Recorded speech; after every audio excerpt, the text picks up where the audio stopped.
Greetings, friends. My name is David McLeod. I am your life mastery coach, and I'd like to welcome you to Magnificence in Motion. Do you ever feel like you're running a race with someone else's shoes on? You know, they might be beautiful, but they just don't fit, and you can't figure out why you keep stumbling. In this episode of Magnificence in Motion, my guest Elizabeth Kipp and I are going to dive into the profound concept of ancestral healing. We'll explore how the unresolved struggles, traumas, and even the unspoken beliefs of those who came before us can become energetic baggage that we unconsciously carry, shaping our health, our choices, and our very sense of self. This conversation is all about learning how to unpack that inherited luggage so you can finally discover what's truly inside your own suitcase. Now, before I continue, I'd just like to remind you that this program and all programs like it are on my website at magnificence.com. And I really love for you to go over and check out my website because it's a beautiful membership website where you can get access to all kinds of great content, sign up for different courses that I have, and share your perspective on the way things are going. And also, if you happen to be watching this on YouTube, then please just click that subscribe button, hit the like, and tell me, leave your comments in the space below, because that really helps to build this channel. Thank you so much for that. Now, this topic that we're talking about today, it's called Reclaim Yourself with Ancestral Healing. It's not just about spiritual speculation. Modern science is now catching up to what many traditions have long understood. The field of epigenetics, through the work of researchers like Dr. Rachel Yehuda, has documented measurable changes such as altered stress hormone levels in the descendants of trauma survivors. This shows that we inherit more than just our eye color. We can inherit the biological echoes of our ancestors' experiences. So I don't want to waste any more time. I really want to get my beautiful and amazing guest, Elizabeth Kipp, on screen. She is a trauma specialist and a stress reduction manager, and she is awesome. So Elizabeth, please join us, and let's get going on this amazing topic. David, I just want to make sure we are recording. Okay, I wasn't showing that. All right, one moment. Get my camera. Thank you so much for that beautiful introduction. I'm so glad to be here, and thank you for the invitation. Oh yeah, well, you and I have done episodes like this before, and I've always enjoyed our conversations. I find that we go very deep. In fact, I think I go pretty deep with most people that I have on my show. And I think that's what it's really all about, isn't it? Getting down to the depth of who we really are and learning that truth, and maybe remembering would be a more accurate statement. So I know this is a topic that's near and dear to your heart, this idea of ancestral healing, ancestral clearing, and stuff like that. But in order for my audience to understand what's going on, could you please maybe share a little bit of your own story? How did you come to this? How did you become a teacher of ancestral healing? What was it that led you down this path? I love that question. So actually, there's a little story to it. I remember being 4 years old and sitting in my living room at home and looking around and going, what am I doing here in this family? And feeling the burden, and what does that even mean?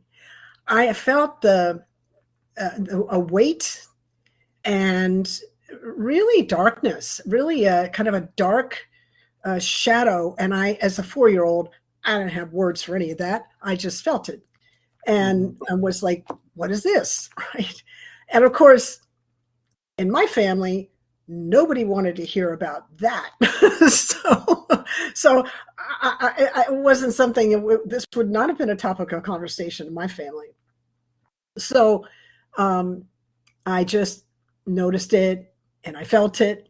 And I didn't have really words for it. No one in the culture was talking about it. In my culture anyway. And then I developed this, some of you know, I developed a chronic pain issue, really. I had chronic pain, suffered with chronic pain for 40 years, and it was quite a journey to find my way through it. At the end of it, I went into a pain management program with a man named Dr. Peter Prescott, who really understood the nature of chronic pain. And he was a Western trained doctor and Eastern. So he had this full spectrum view. And in that program, he had brought in John Newton, who's the guy who teaches me ancestral clearing, to bring in ancestral clearing as a piece of clearing chronic pain. Wow. And I have a science background. So I knew at that point in my life, so I was trained as a science researcher from a biology point of view. And at that point, and I had studied epigenetics and I had studied evolution and, biological, like how that works and our current understanding, lots of stuff around that. And I also, and when I went in, it was like 2013. And a few years before I went in there, I came across some studies, some scientific studies on the power of prayer, which I thought was very interesting because I always had like a connection to a higher power that was very intangible. And I really wasn't able to talk to anybody about it because it just wasn't the kind of thing that people talked about in my life, but it was always present, right? And so anyway, I get into this program and John comes in one day and he presents us, and there's 20 people in the room all trying, healing from their chronic pain. And we were all what they called hickory nut cases other doctors couldn't crack, right? And That's so, a great metaphor. I like that. Yeah. And so anyway, John walks in and he passes out this piece of paper to everyone in the room. And I sit there and it's got a prayer on it in English. Now I knew about Sanskrit power words. I understood that. And I had a little bit of understanding of the scientific studies around the power of English prayer, right? I understood, but that was the only real kind of understanding I had. So he says to us, everybody, I want you to notice what your pain level is now, on a scale of 0 to 10. And everybody shouted out from somewhere from like 9 to 20, and mine was at a 9. So that's what was happening in the room. And then he said, now I want you to read this silently. We didn't read it out loud. He's just, everybody read this silently to yourselves. And do you remember the words of the prayer, by the way? Oh my God, it's memorized in my brain. I mean, yes, of course. And I'll share. Well, you can share that a little later, but continue with the story. Yeah. So I get halfway through down this sheet, so it's just halfway through the prayer, and I felt the energy in the room shift. Wow. And that was not normal for me. And so I was like, okay, I'm detoxing from medications, part of that program. That's me. My poor nervous system is just very sensitive right now. And I just imagined that, right? I just imagined that. That's just detox, right? Right. And then I get to the bottom of the prayer and my pain went from a 9 to a 2. And I was like, okay, that's real, right? I know that happened. And then we get to the end of the prayer and John's asking what everybody's number is, and all the numbers were, remember, we started from 9 to 20, all the numbers went from 0 to 9. And I was like, what just happened in this room? I know something happened. Can we measure it? Can he repeat it? and right. Does he teach it? I mean, I went right into researcher mode, and because I knew I had experienced something, and I was like, let's see if he could repeat it. And I saw him repeat it over the next, 4 weeks that I was there, 5 weeks, however it was. I went into that program. I was there for 52 days, and I went into that program as detoxing for 10 days, and then the rest of it was, in class and doing all that work. And I went in with 4 years of chronic pain. I walked out 52 days later with no pain. That's amazing. Which That's is amazing. and Dr. Prescott had a 94% success rate in that program. So it wasn't like, oh, I'm like some special person. That was the methods that worked, and part of it was ancestral clearing. I took the first training that I could out of that program, which was about 6 months later in 2014, and I've been a practitioner ever since. And it's just one of the most favorite things that I do because it's everybody's got a little something different, and I'm not really in charge because it's a prayer practice, and so we're bringing in source, and all I'm doing is I'm kind of directing the work. I'm not doing the work. Creator's doing the work, and the client is receiving, and so there's a whole thing. Right. I'm kind of in the middle, just kind of directing. A conduit, a channel. Yeah, that's all it is. Right. So, but I love it. That's a beautiful story, and I'm so glad you shared it.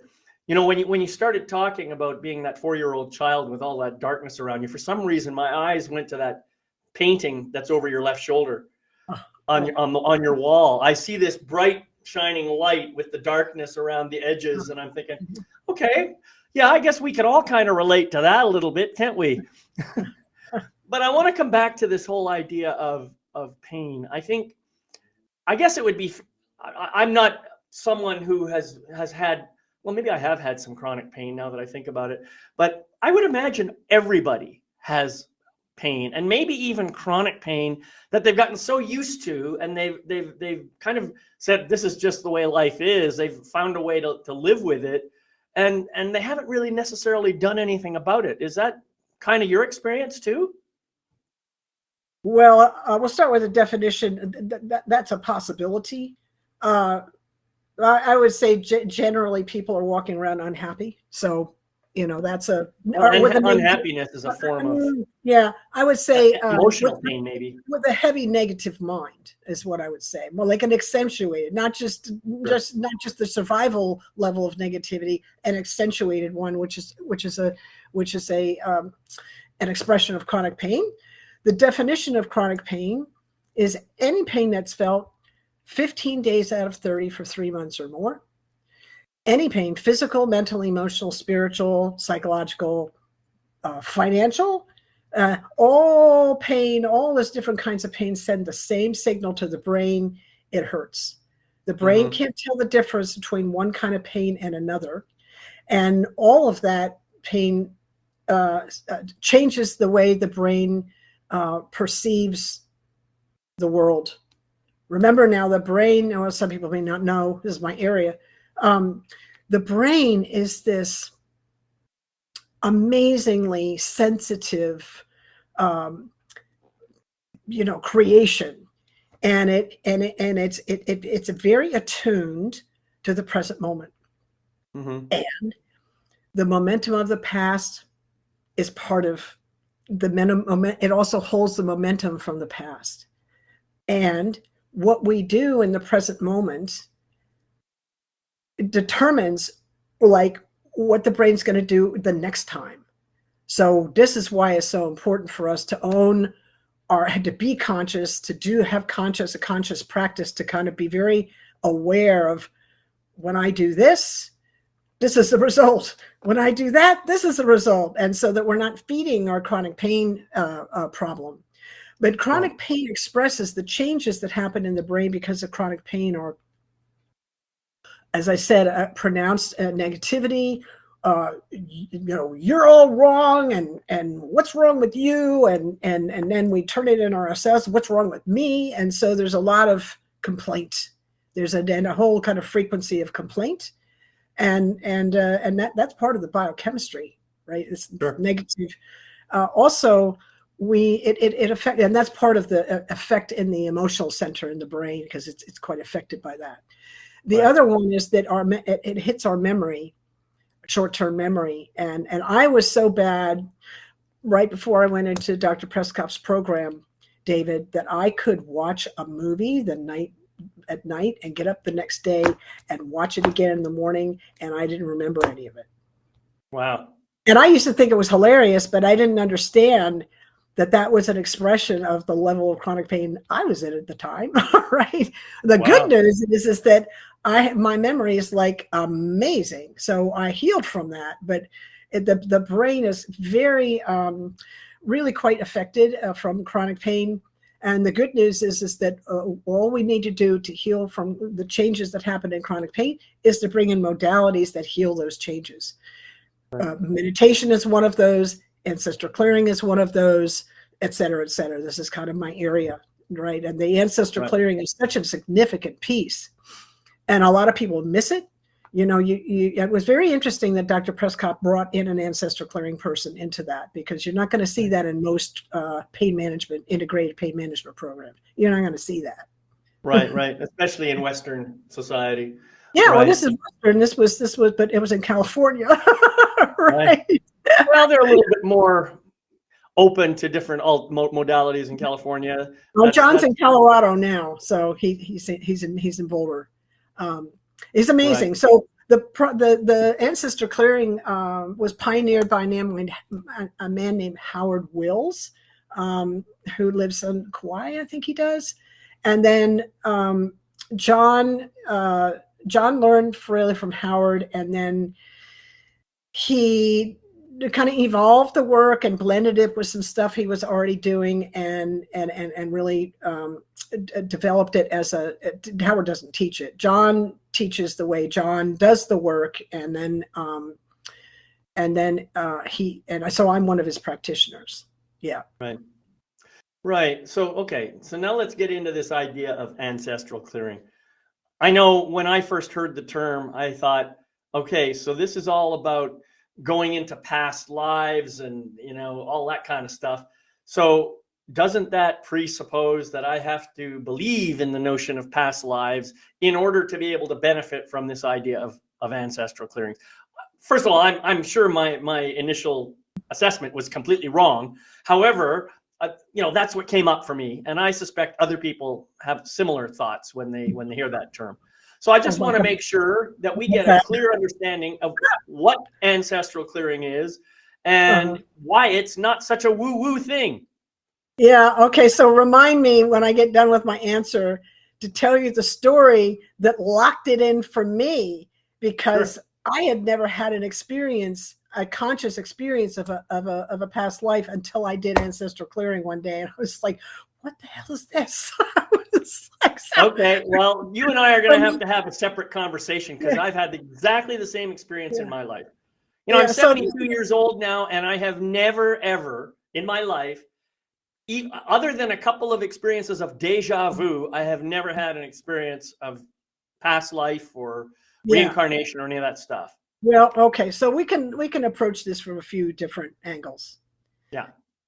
The first thing that I'd like to say is the quick and kind of easy way to get a handle on this is if it's hysterical, it's historical.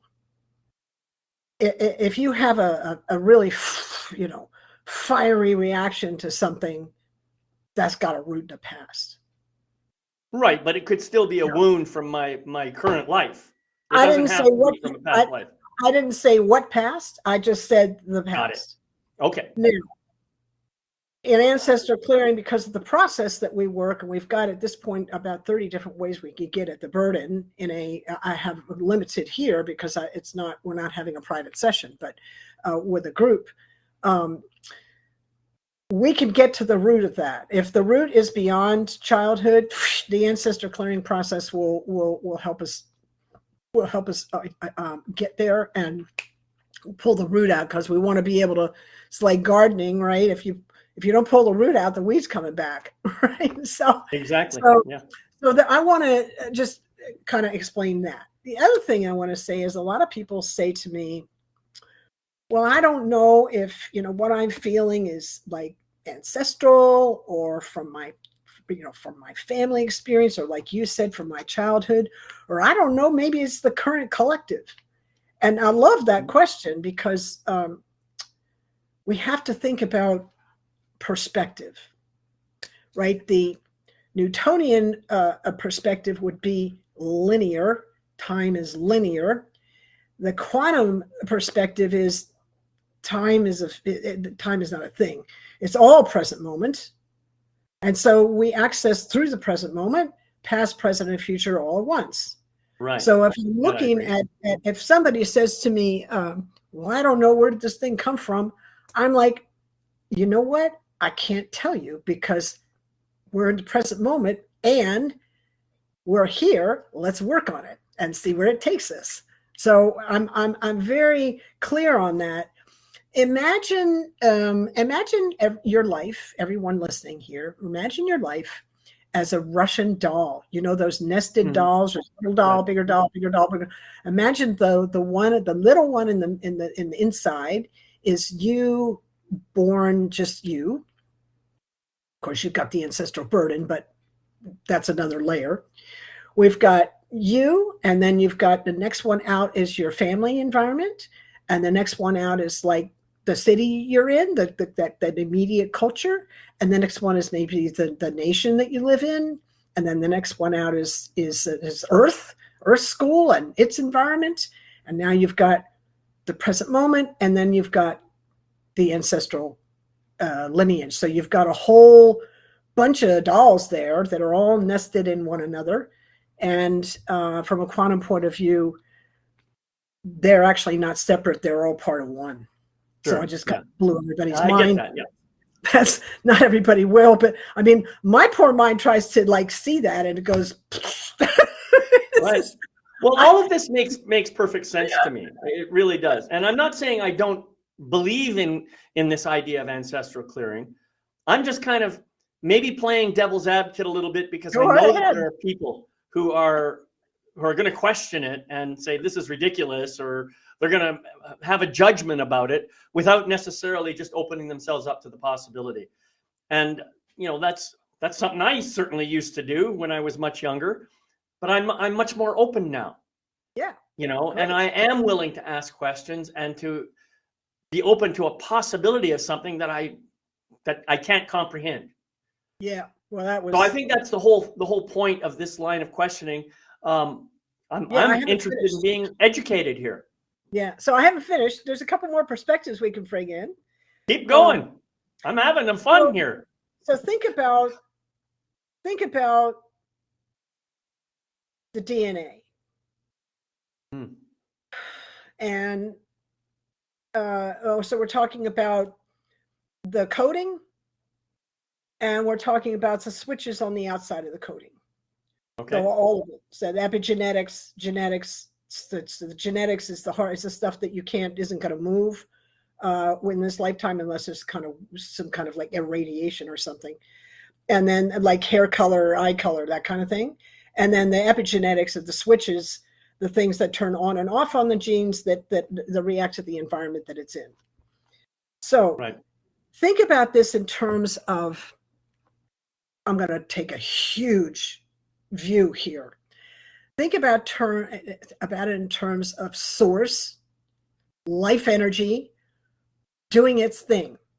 What is life energy about? It's about life. It's about a pulse. It's continuing. And so what is that? So it's got plasticity to it. It's got a system. There's information there, but it's got wiggle room, right? And it's able to adapt. And if you look at living systems, this is what you see. So think about when we're born, that system has passed through our lineage, has passed on information that the system, it's his best guess for what we're going to need in this lifetime, as far as information goes.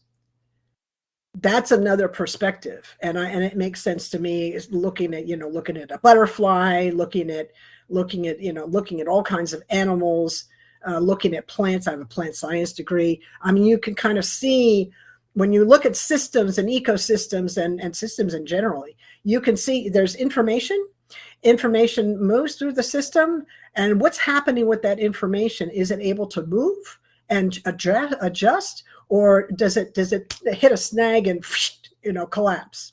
And living systems might hit a snag and have a temporary collapse, but it's never a full collapse. It just finds a way and readjusts, and off it goes. Right. So the information from this perspective, the information that we come in with in this lifetime is the system's best guess at what we're going to need to based on what came before, what we're going to need in this iteration, so that we can then get to the next, produce the next generation. That's another perspective on that. Beautiful. Yeah. Well, I love the whole, I mean, my thinking about quantum physics, quantum mechanics, quantum energy, and all that kind of stuff. First of all, I agree with you that time doesn't exist in that context. I mean, time is just a construction that we've made to help us organize things and plan things and so forth. But in reality, like you say, past, present, and future all exist simultaneously. And just like, you talked about these Russian dolls and, the different layers and so forth, and they all exist simultaneously. And this is a beautiful image, and perhaps difficult for people to understand, because the whole idea of quantum physics goes way beyond what we're used to in a Newtonian world. Yeah. So my ex-husband, who was also a biologist, when he hears this discussion about time, I can hear him in my head. I hear him say, "Oh, well, explain fossils, explain the fossil record," right? And I get that. I hear that, and that's the Newtonian world. That's like, yes, so we're exactly. So it's very important that we kind of understand, and this is where my brain will twist up and just exit the planet, because it gets fried from the concept. This is where we live in these different worlds, and somewhere they meet in the middle. And this has been my question again. When I was 4, I asked my father, there's this thing, there's this world, and then there's this religious thing that's happening, but I see that they're not, where do they meet? Right. And he said, "You asked too many questions," and no one else wanted to hear that question. So I stopped saying the question, but I kept looking for the answer. And when I met quantum physics, I finally found the answer. Yeah, I know. It's amazing, isn't it? To me, you talked about source. And I think for me personally, source is this ocean of supreme divine consciousness out of which we all emerge. Everything emerges out of it. And when its lifespan, however short or long it might be, has come to an end, it goes back into that ocean of consciousness. And quantum mechanics, quantum physics actually supports this idea with the whole notion of 0-point energy or dark energy, or all of these other concepts that they try to describe using different words, that the words themselves don't necessarily make any sense, but the concepts do make sense, So I'm totally on board with what you're saying. And because everything emanates out of that consciousness and it all exists simultaneously, even though we have this illusion of, events happening in a sequential frame, the reality is everything exists simultaneously. So something that is 150 trillion years old exists right now. And therefore I am connected to it. Yeah, this is why ancestral clearing works, because exactly we're working through the present moment. We have access to past, present, and future all at once. Yeah. And I'm going to bring in one more perspective, and to bring in Rachel Yehuda's work and people like her. So she is a researcher that has done epigenetic work. Remember the switches on the outside of the gene that change because of due to the environment. Right. She did work on populations that were where the descendants were whose ancestors were experienced the Holocaust versus those that didn't, and meaning families that didn't have that in their lineage. And she literally was so amazing. She found that they actually they handle cortisol very differently. So their ability, their stress responses are literally different. Now that made sense to me just in terms of like my own life experience and my understanding of biological systems and stuff. But I was so grateful that she was able to measure that. It was so cool, right? So there's that piece. How did she measure it? I'm curious. Did she? I mean, are we talking about some kind of a device that measures level? Well, you have to go back and look at the research because that's a little bit deeper than I'm willing to talk about right now. Yeah. But it's it would be definitely blood tests or probably saliva. A lot of times we get neurotransmitters through the saliva. So you'd have to go back and look at the work. But the point that I'm trying to make is that she identified that there's a difference between those populations and how they manage stress. So that's significant. Right. Yeah. So, and there are other studies that show that I would put it this way: unresolved trauma in the lineage passes on to the next generation. I mean, spiritual teachers have been saying this for thousands of years. Science has finally actually nailed it and said, yeah, that's true. So that's kind of interesting. I did read a study, and I don't remember who authored it, but you could look it up. I did read it. I don't know if it was in Nature or something like that, fairly recently, where they looked at sperm cells, human sperm cells, and were able to trace a lineage, some generational stuff through that, and that surprised me because that's very different. And the reason it's different is because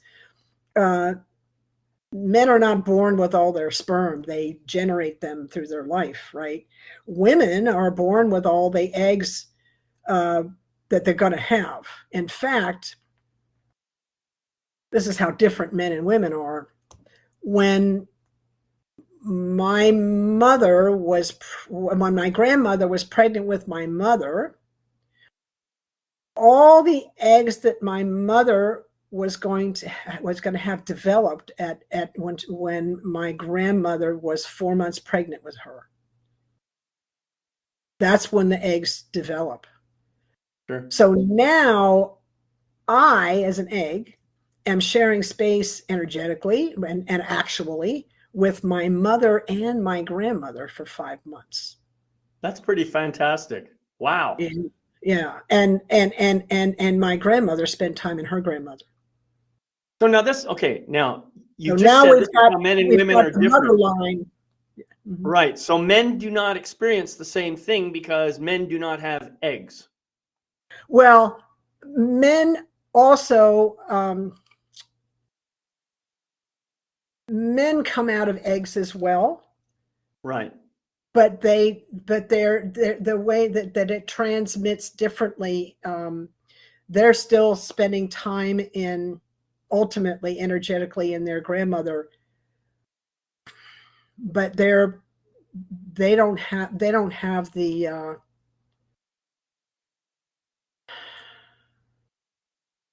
it's not the same. I know. Well, that's what I said. It's just not the same. Yeah. You're right. Well, because men don't have eggs. I mean, as you say, we are born in the same mechanism.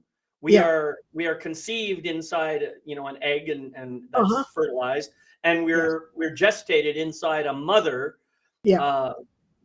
So that part is the same, but we don't have our own eggs, so we don't go through that same process. It's different. Yeah, it's a different thing.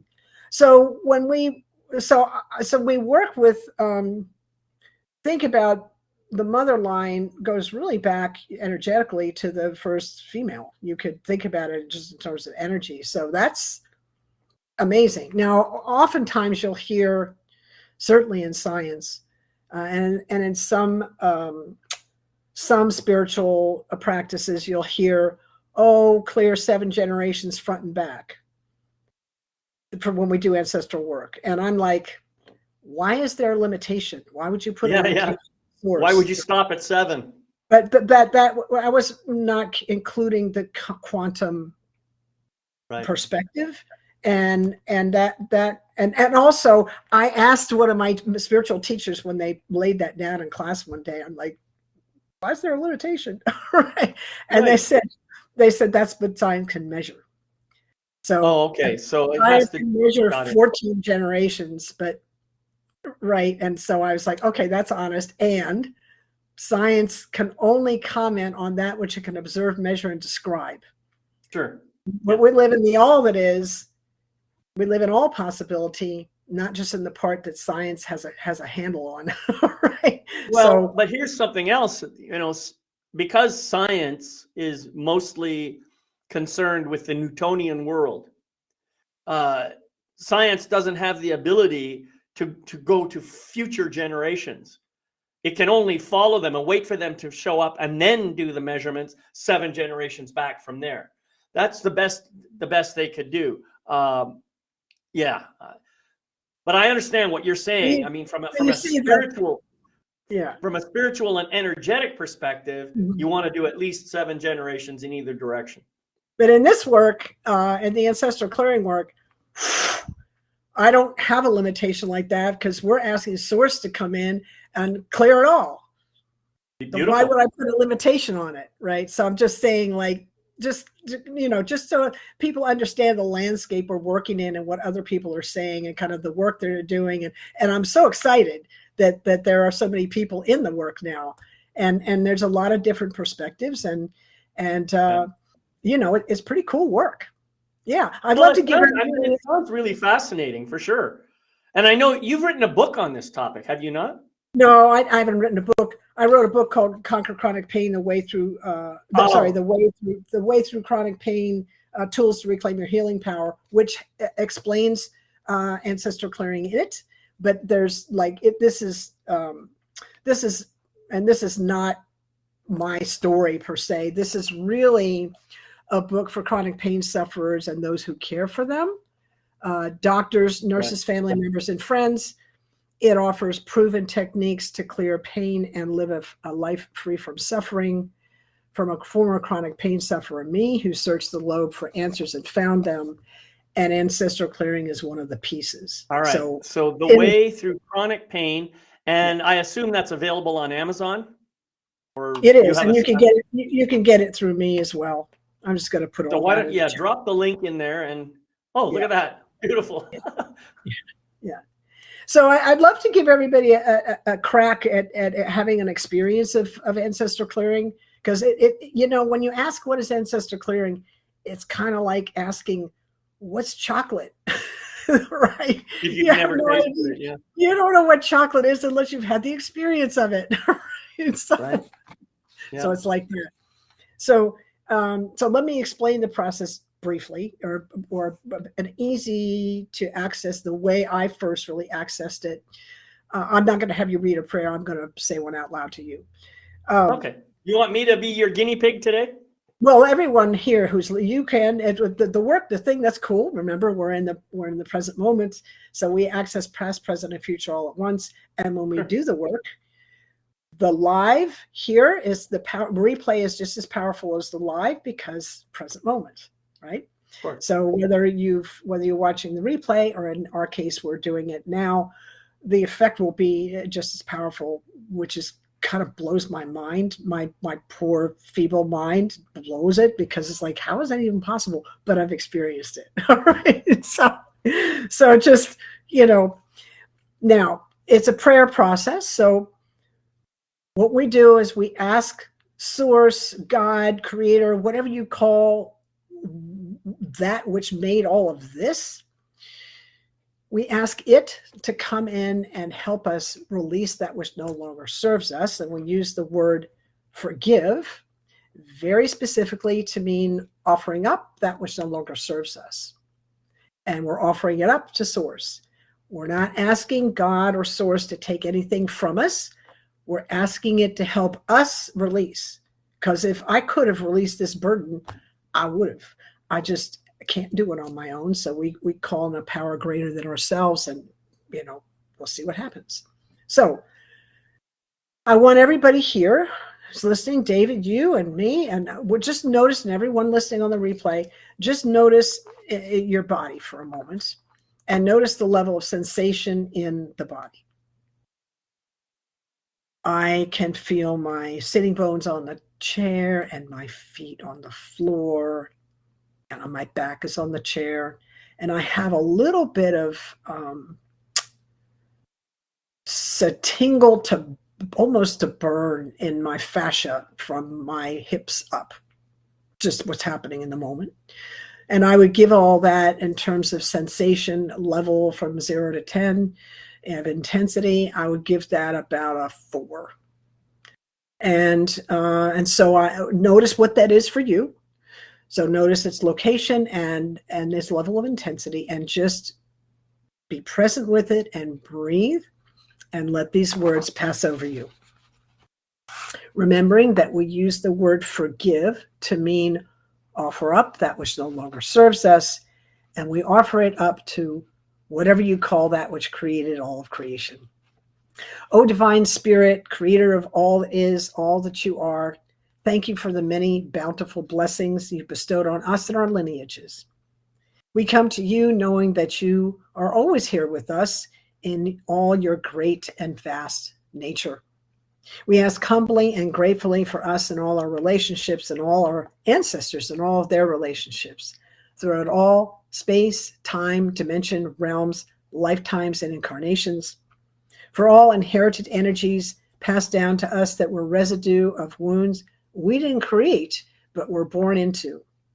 For all the stories we created because of them. For all the misunderstanding, blame, and suffering that ensued in the lineage as a result. Please help us all to forgive one another and forgive ourselves, please, and thank you. For all the times any of us were abandoned, neglected, or otherwise betrayed by parents, caregivers, partners, or the community, in love, in friendship, or leadership across the family line. For letdown that we felt and all the deep mistrust of life and love that followed. For not feeling safe to receive support. And for any fears of being abandoned if we turned into joy, visibility, or our truth.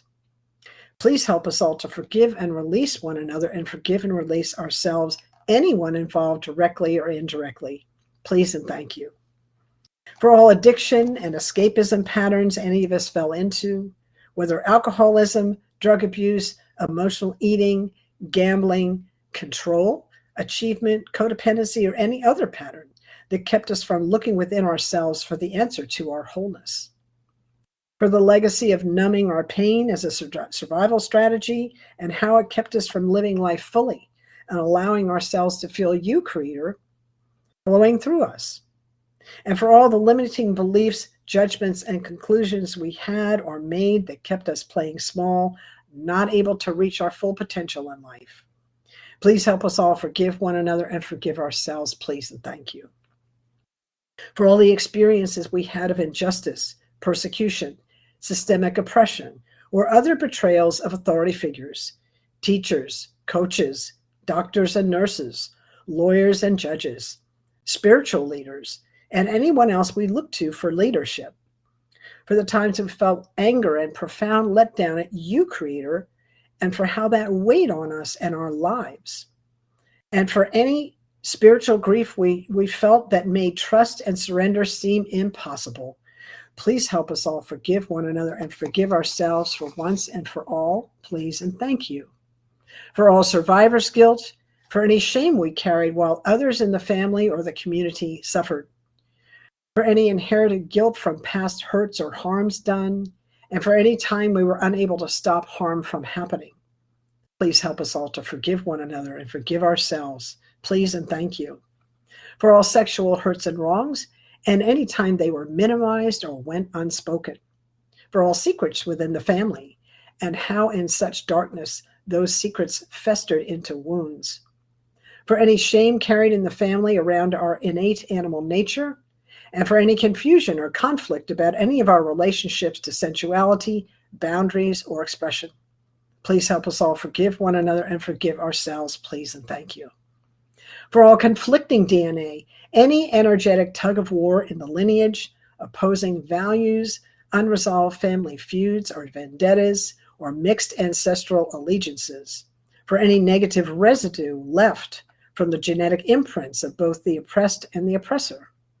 and for any felt sense of identity confusion or not knowing where we belong. Please help you all forgive one another and forgive yourselves, please, and thank you. For how any of these wounds kept you from playing small and kept you playing small in life, for any fear of being seen or heard or stepping into a position of leadership, for the times you felt you had to suffer in order to earn love or even have a sense of belonging. For any time you fell prey to subconscious sabotage around success, intimacy, or abundance. For any cycle of perfectionism or any imbalance between giving and receiving. Please help you all forgive one another and forgive yourselves, please, and thank you. Please help you all step into your power and find freedom from the burdens of the lineage. Help you all release these patterns and turn back to realizing your inherent wholeness that can never be diminished. Help you all reclaim that space within you where your true self was, is, and always will be. Please and thank you. Please and thank you. Please and thank you. Now, take a nice big breath in and let it out. And just notice how that feels in the body compared to where you started.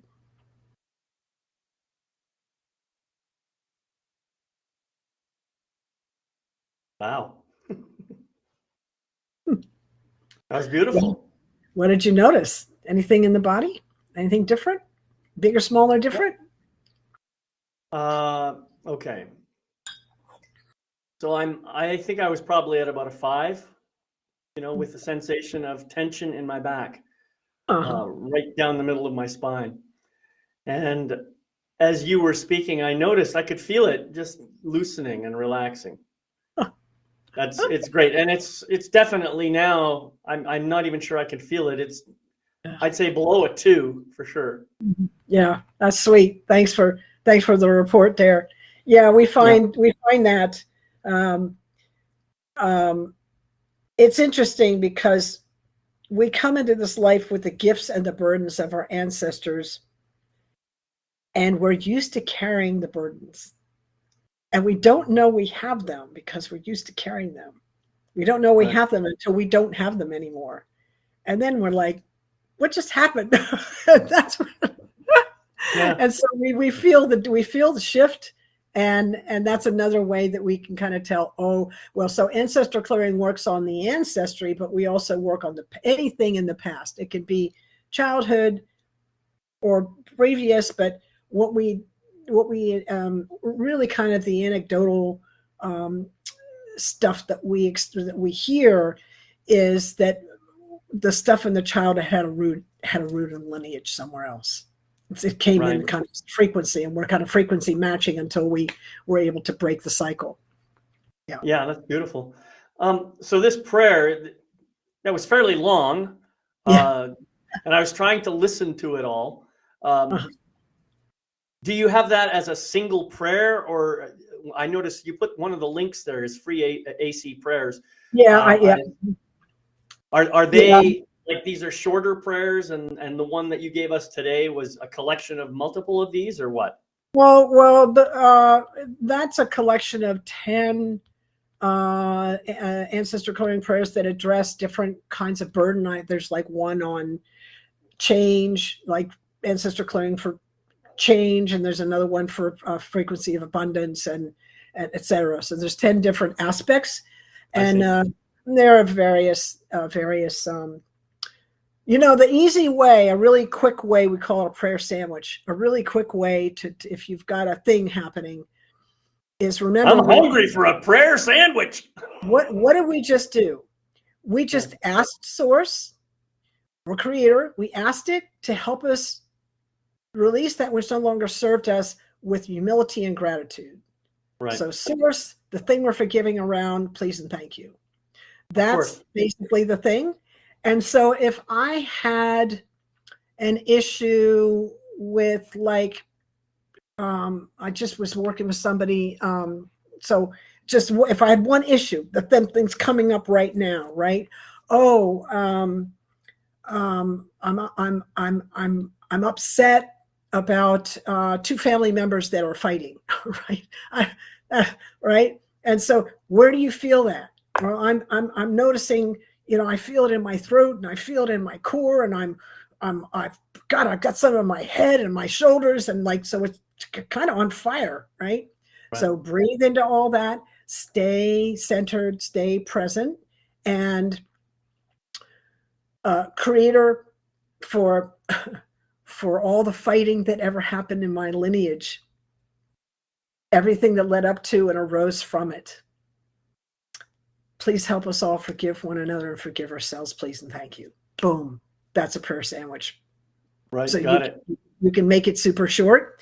And yeah, so that's kind of the ingredients. But I work on a little bit. That prayer was a little bit long. We covered a little more burden. Right. Got it. Yeah. It's really quite powerful. And I love the reframing of forgiveness as offering up that which no longer serves. Yeah. I've kind of taught people the same idea using different words, of course, because I claim that forgiveness is never about the other person. It's always about me. And so if I'm offering up that which no longer serves me, that's precisely what forgiveness is. And when I'm offering it up, I'm not offering it up so someone else takes it. I'm just releasing it. I love that whole metaphor. That it's such a beautiful, beautiful metaphor, and I think extremely powerful. So yeah, I want to thank you for sharing that.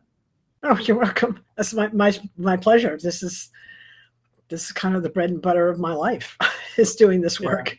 Yeah. I do it somewhere. All right, so let me ask you perhaps a more difficult question. Maybe it's not so difficult, but I guess we all have challenges in our life.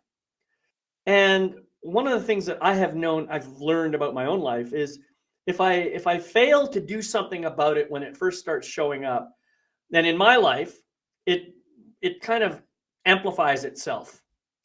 It's like this issue is trying to get my attention, and I'm not really paying attention until it gets so big that I can no longer ignore it.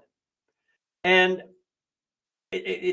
by the time I realize how bad it is, then the burden has gotten even bigger, and I'm carrying much more weight on my shoulders, and the work to get rid of that burden now is that much greater. Well, that's not necessarily. I don't think that necessarily follows in my experience. Just because I feel a lot doesn't mean it's going to take a whole lot of work to get rid of it. No, what I mean to say is, all possibilities. If I ignore something long enough, I heard that part. It's going to keep coming up. Yeah, I heard that part. It's going to get stronger until I start paying attention to it. I heard that part.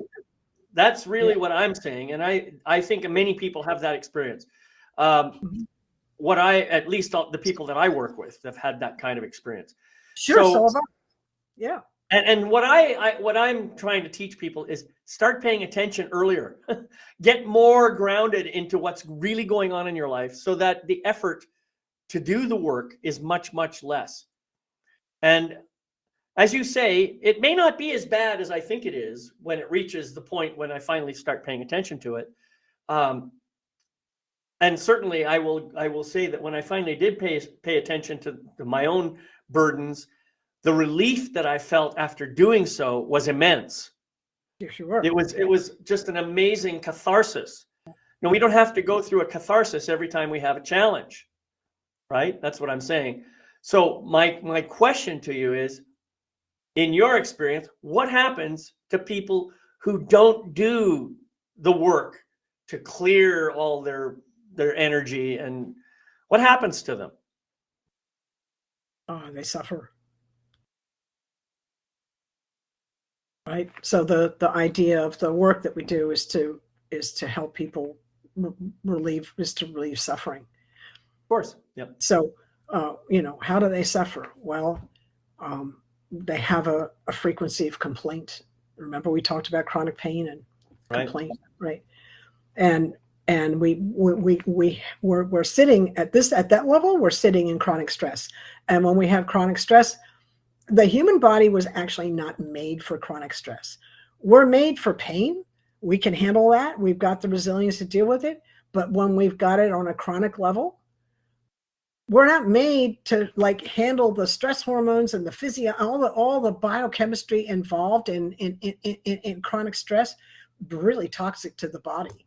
So Right. so what happens? This is not coming from me. This is coming from straight up from science, and as well as spiritual teachers.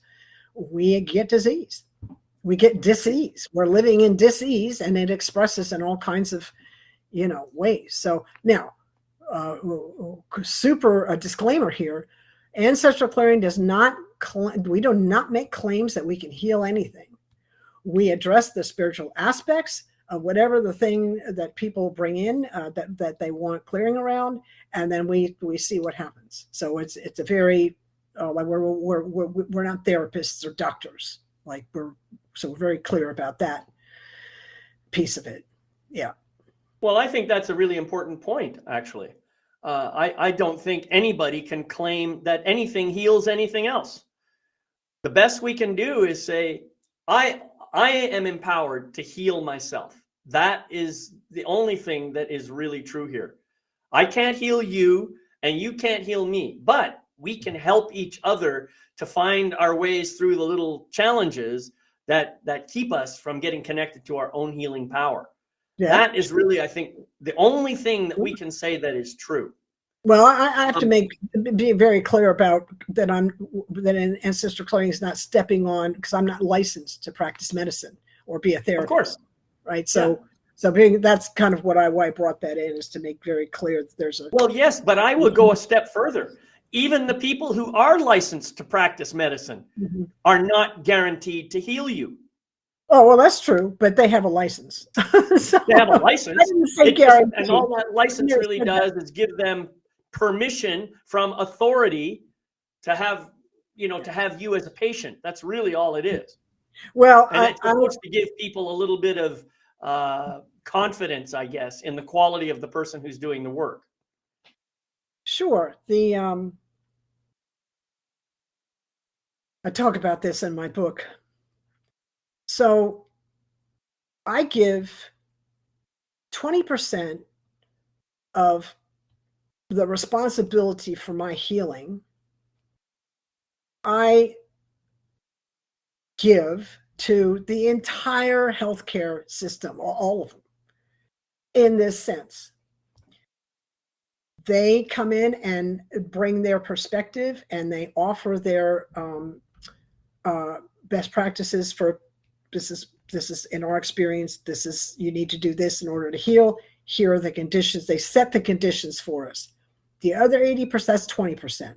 The other 80% is me and source, and me, exactly. Listening to the healers, and if what the healer is saying makes sense and is actually working, great. If it's not, I'm still in my center, and my healer is source, and the inside in every cell, the innate intelligence. Doctors can set a bone and stitch up a wound, but they can't tell the body how to heal, right? So our reference point is very important, and I'm glad you brought that in. We have to remember, where's the healing coming from? That's right. Happening. Right. Yeah. Healing is a miracle that happens as a result. Yes. Yeah, it happens as a result of, I think, many factors, but not least is my belief that I have the power to heal myself to start with, because I am connected to source, the source of all it is. Yeah. That is really the bottom line. Now, many people will say that's just a bunch of woo-woo stuff, and okay, well, you can disagree with me if you want. That's your business. But I think, you've said it really well. If you don't do this work, you eventually reach a stage where you are suffering from chronic stress. You're suffering. Yeah.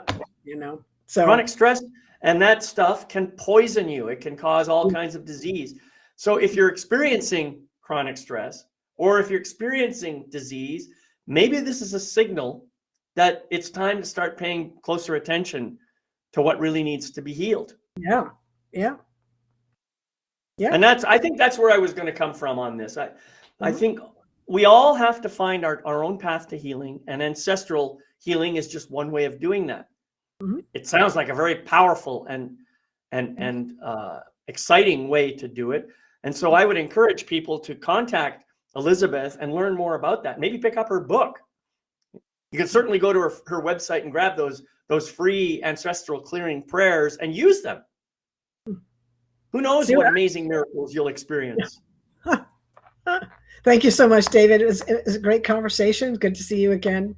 Appreciate you. Yeah, well, before you go, I'm not going to let you go just yet. Okay. Do you have any final words you'd like to share with people before I close out the program? Well, my final words usually are the same, which we kind of just talked about, is the greatest healer in your life lives within.